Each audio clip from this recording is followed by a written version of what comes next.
അല്ലാഹു അല്ലാഹു അല്ലാഹു അല്ലാഹു. അസ്സലാമു അലൈക്കും വറഹ്മത്തുള്ളാഹി.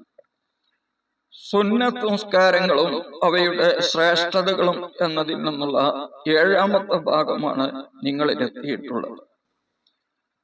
ഇത് മുഴുവനുമായി കേട്ടാൽ വളരെ മഹത്വമുള്ള ഒരു സുന്നത്ത് നിസ്കാരത്തിനെ സംബന്ധിച്ച് നമുക്ക് പഠിക്കാൻ സാധിക്കും.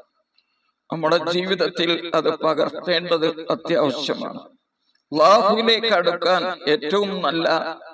ഏറ്റവും നല്ല സാധനം ഇബാദത്ത്, അത് സുന്നത്ത് നിസ്കാരമാണ്. ളുഹാ നിസ്കാരത്തിനെ സംബന്ധിച്ചാണ് ഇന്ന് ചർച്ച ചെയ്യുന്നത്. 2 റക്അത്താണ് ളുഹയിൽ നിന്ന് ഏറ്റവും കുറഞ്ഞത്. ബഹുമാനപ്പെട്ട അബൂ ഹുറൈറ റളിയല്ലാഹു അൻഹു റിപ്പോർട്ട് ചെയ്ത ഹദീസിൽ അവർ പറയുന്നു, നബി സല്ലല്ലാഹു അലൈഹി വസല്ലം തങ്ങൾ ഔസാനി ഖലീലി ബിസിയാമി സലാസത്തി അയ്യാമിൻ മിൻ കുല്ലി ശഹ്രിൻ, ഓരോ മാസത്തിൽ നിന്നും 3 ദിവസം നോമ്പ് നോൽക്കാൻ എന്റെ ഖലീലായ ഹബീബ് സല്ലല്ലാഹു അലൈഹി വസല്ലം തങ്ങൾ എന്നോട് വസിയത്ത് ചെയ്തു. ളുഹായിൽ നിന്നുള്ള 2 റക്അത്ത് നിസ്കരിക്കാനും ഞാൻ ഉറങ്ങുന്നതിന് മുമ്പ് വിത്ർ നിസ്കരിക്കാനും എന്നോട് വസിയത്ത് ചെയ്തു. അപ്പൊ അബൂ ഹുറൈറ റളിയല്ലാഹു അൻഹുവിനോട് നബി സല്ലല്ലാഹു അലൈഹി വസല്ലം തങ്ങൾ വസിയത്ത് ചെയ്ത് 2 റക്അത്ത്, അതാണ് ഏറ്റവും കുറഞ്ഞത് ളുഹാ നിസ്കാരത്തിൽ. എന്നാൽ പരിപൂർണതയോടെ ഏറ്റവും അടുത്തത് 4 റക്അത്ത്, ഏറ്റവും ശ്രേഷ്ഠമായത് 8 റക്അത്ത്, ഏറ്റവും അധികരിച്ചത് 12 റക്അത്ത്. അധികരിച്ചത് 12 റക്അത്താണ് എന്നത് അഫ്ളൽ 8 റക്അത്താണ് എന്നതിന് എതിരല്ല എന്ന് ബഹുമാനപ്പെട്ട ഇബ്നു ഹജർ തങ്ങൾ തുഹ്ഫയിൽ വിവരിച്ചിട്ടുണ്ട്. അത് കൂടുതൽ ഇവിടെ ഈ ക്ലിപ്പ് ദീർഘിക്കുന്നത് കൊണ്ട് ഞാൻ ഉദ്ധരിക്കുന്നില്ല. ഏറ്റവും ശ്രേഷ്ഠമായത് 8 റക്അത്താണ്. ഒരു ഹദീസിൽ അത് 12 റക്അത്താണെന്നതിനെ സൂചിപ്പിക്കുന്ന ഹദീസ് വന്നിട്ടുണ്ട്, ഒരു ലൈഫായ ഹദീസ്. അതുകൊണ്ട് 12 വരെ നിസ്കരിക്കാം. 1ാമത്തെ റക്അത്തിൽ ഓതേണ്ടത് വശംസി വളുഹാഹ എന്ന സൂറത്ത്. 2ാമത്തെ റക്അത്തില് വളുഹാ വല്ലൈലി. 2 റക്അത്തിൽ ചുരുക്കുന്നവർ ഇതാണ് ഓതേണ്ടത്. ഇനി 4 റക്അത്ത് നിസ്കരിക്കുന്നുണ്ടെങ്കിൽ 3ാമത്തെ റക്അത്തിൽ ഖുൽ യാ അയ്യുഹൽ കാഫിറൂൻ, 4ാമത്തതിൽ ഇഖ്ലാസ് സൂറത്തും ഓതൽ സുന്നത്തുണ്ട്. പിന്നെ അതിലേറെ നിസ്കരിക്കുന്ന ആള് 8 റക്അത്ത് നിസ്കരിക്കുകയാണെങ്കിൽ പരിശുദ്ധ ഖുർആനിന്റെ തർത്തീബ് അനുസരിച്ച് സൂറത്തുകൾ ഓതാവുന്നതാണ്. ബഹുമാനപ്പെട്ട അബൂദർ റളിയല്ലാഹു അൻഹു റിപ്പോർട്ട് ചെയ്യുന്ന ഒരു ഹദീസിൽ കാണാം, അന്ന റസൂലുള്ളാഹി സ്വല്ലല്ലാഹു അലൈഹി വസല്ലം ഖാല, നബി സ്വല്ലല്ലാഹു അലൈഹി വസല്ലം തങ്ങൾ പറഞ്ഞു, യുസ്ബിഹു അലാ കുല്ലി സുലാമാ മിൻ അഹദികും സദഖത്തുൻ. നമ്മുടെ ശരീരത്തിൽ അനേകം ഏപ്പുകളുണ്ട്. ഇങ്ങനെ മടക്കാൻ പറ്റിയ മടങ്ങുന്ന സ്ഥലം കിണപ്പുകൾ എന്ന് പറയും. 300-ൽ ചില്ലാനമുണ്ട് എന്ന് വേറെ ഹദീസിൽ കാണാം. എന്നാൽ ഇതിനൊക്കെ സദക്കയുണ്ട് നമ്മളുടെ മേലിൽ എന്നാണ്. അവിടെ വളയുന്നില്ല, ഇവിടെ കണ്ടും മുട്ടുമടയുന്നില്ല, അപ്പൊ ഭയങ്കര വേദന എന്നൊക്കെ പറയലുണ്ടല്ലോ. അതിന്റെ സദക്കൊന്നും കൊടുക്കാനായിട്ടാണ്. അപ്പൊ ഇതിനൊക്കെ സദക്കയുണ്ട്. ഈ 300 കിണപ്പുകളും മടക്കാൻ പറ്റിയ സ്ഥലം നമ്മുടെ ശരീരത്തിലുണ്ടെങ്കിൽ അതിനൊക്കെ സദക്ക കൊടുക്കേണ്ട കടമാണ്. എന്നാൽ ഈ ശരീരത്തിലുള്ള എല്ലാ എല്ലുകളെ തൊട്ടും എല്ലാ കിണപ്പുകളെ തൊട്ടും ഏപ്പുകളെ തൊട്ടും മതിയാകും ളുഹാസ്കാരത്തുനിന്ന് 2 റക്അത്ത് നിസ്കരിച്ചാൽ അത് മതിയാകും. അപ്പൊ കുറെ വേദന മാറും. അപ്പൊ അതുകൊണ്ട് നാം അത് പതിവാക്കണം. സൂര്യൻ ഉദിച്ച് ഒരു 20 മിനിറ്റ് കഴിഞ്ഞത് മുതൽ ഉച്ചവരെ അതിന്റെ സമയമുണ്ട്. അതിന്റെ ഇടയിലുള്ള സമയത്ത് വെച്ചാണ് നിസ്കരിക്കേണ്ടത്. വലിയ പുണ്യമുണ്ടത്. അബൂ ഹുറൈറ റളിയല്ലാഹു അൻഹുവിൽ നിന്ന് നിവേദനം ചെയ്യുന്ന ഒരു ഹദീസിൽ കാണാം. അപ്പൊ എങ്ങനെ നിയ്യത്ത് വെക്കേണ്ടത്?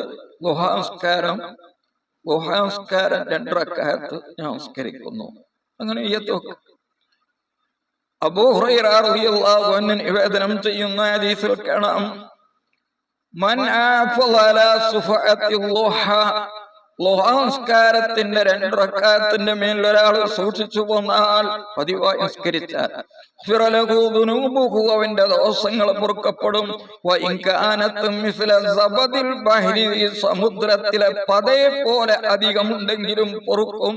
ബഹുമാനപ്പെട്ട ഇമാം തുർമുദി റിപ്പോർട്ട് ചെയ്ത ഹദീസ്. തുർമുദിയുടെ 1-ാം ഭാഗം 487-ാം പേജിൽ കാണാം. അബൂദർ റളിയല്ലാഹു അൻഹു റിപ്പോർട്ട് ചെയ്യുന്ന ഒരു ഹദീസിൽ കാണാം. ഇതോടുകൂടെ അവസാനിപ്പിക്കും. ഇതിലാണ് 12 റക്അത്ത് ഉണ്ട് എന്നുള്ളത്. അബൂദർ റളിയല്ലാഹു അൻഹു റിപ്പോർട്ട് ചെയ്യുന്ന ഹദീസ്. ബൈഹഖി എന്ന് പറയുന്ന കിതാബ് 3-ാം ഭാഗം 48-ാം പേജിൽ ഈ ഹദീസ് കാണാം. അവർ പറയുന്നു, നബി സല്ലല്ലാഹു അലൈഹി വസല്ലം പറഞ്ഞു, ഇൻ സല്ലൈത ളുഹാ റക്അത്തൈനി, നീ 2 റക്അത്ത് ളുഹാ നിസ്കരിച്ചാൽ, ലം തുക്തബ മിനൽ ഗാഫിലീൻ, ഗാഫിലീങ്ങളിൽ നിന്നെ എഴുതപ്പെടുകയില്ല. അശ്രദ്ധവാനിൽ നിന്റെ പേരുണ്ടാവില്ല. അശ്രദ്ധവാന്മാരുടെ കൂട്ടത്തിൽ പേരുണ്ടാവാൻ പാടില്ല. വഇൻ സല്ലൈത അർബഅൻ, 4 റക്അത്ത് ളുഹാ നിസ്കരിച്ചാൽ, കുതിബത മിനൽ മുഹ്സിനീൻ, മുഹ്സിനീങ്ങളുടെ കൂട്ടത്തിൽ നമ്മളെ പേരിനെ എഴുതപ്പെടുന്നു. അല്ലാഹു സുബ്ഹാനഹു തആല യുഹിബ്ബുൽ മുഹ്സിനീൻ, മുഹ്സിനീങ്ങളെ അല്ലാഹു ഇഷ്ടപ്പെടും. വഇൻ സല്ലൈത സിത്തൻ, 6 റക്അത്ത് ളുഹാ നിസ്കരിച്ചാൽ, കുതിബ മിനൽ ഖാനിതീൻ, ഖാനിതീങ്ങളിൽ നിന്ന് എഴുതപ്പെടും. അല്ലാഹുവിനെ ഇബാദത്ത് ചെയ്യുന്ന അബിദീങ്ങളുടെ പേരിന്റെ കൂട്ടത്തിലുണ്ടാവും.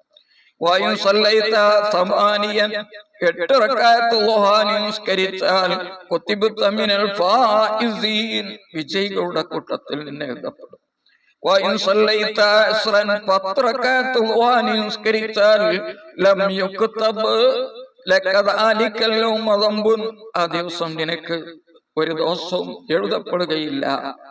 വഇൻ സല്ലൈത 12 റക്അ, 12 റക്അത്ത് ളുഹാ നിസ്കരിച്ചാൽ, ബനല്ലാഹു ലക ബൈതൻ ഫിൽ ജന്ന, സ്വർഗ്ഗത്തിൽ അല്ലാഹു നിനക്കൊരു വീട് പണിയും. ഒരു വീട് തന്നെ നിനക്ക് സ്വർഗ്ഗത്തിൽ അല്ലാഹു നിർമ്മിച്ചു തരും എന്നാണ് ഹദീസ്. അപ്പോ 12 റക്അത്ത് വരെ നിസ്കരിക്കാം. ഏറ്റവും അഫ്ളൽ 8 റക്അത്താണ്. 2 റക്അത്തെങ്കിലും ളുഹാ നിസ്കരിക്കുന്നത് പതിവാക്കൽ വളരെ നല്ലതാണ്. ഒരു ഈമാനിക പ്രകാശം നമ്മുടെ മുഖത്തുണ്ടാവാൻ അത് നല്ലതാണ്. അതുകൊണ്ട് ഈ ക്ലിപ്പ് കേൾക്കുന്നവർ സാധിക്കുമ്പോഴൊക്കെയും ളുഹാ നിസ്കരിക്കണമെന്ന് പ്രത്യേകമായി എന്നോടും അതോടുകൂടെ നിങ്ങളോടും ഉണർത്തുകയാണ്. വിജയികളിൽ അല്ലാഹു സുബ്ഹാനഹു വ തആല നമ്മെ ഉൾപ്പെടുത്തട്ടെ. നമ്മുടെ ഈ ചാനൽ ഇതുപോലെയുള്ള നാഫിയായ ഉപകാരമുള്ള അറിവുകളാണുള്ളത്. അതുകൊണ്ട് ഇത് മറ്റുള്ളവർക്ക് കൈമാറണമെന്നും ഈ ചാനൽ സബ്സ്ക്രൈബ് ചെയ്യണമെന്നും പ്രത്യേകമായി ഉണർത്തുകയാണ്. ഈ ചാനൽ സബ്സ്ക്രൈബ് ചെയ്ത അനേകം ആളുകളുണ്ട്. അവരൊക്കെ അല്ലാഹു വിജയികളിൽ ഉൾപ്പെടുത്തട്ടെ. പരീക്ഷണങ്ങളിൽ നിന്ന് അവരെല്ലാം അല്ലാഹു സംരക്ഷിക്കട്ടെ. നാളെ ജന്നാത്തുൽ ഫിർദൗസിൽ ഒരുമിച്ച് കൂടാൻ അവർക്കും നമുക്കുമൊക്കെ അല്ലാഹു തൗഫീഖ് പ്രദാനം ചെയ്യട്ടെ. ആമീൻ. അസ്സലാമു അലൈക്കും വറഹ്മത്തുള്ളാഹി വബറകാതുഹു.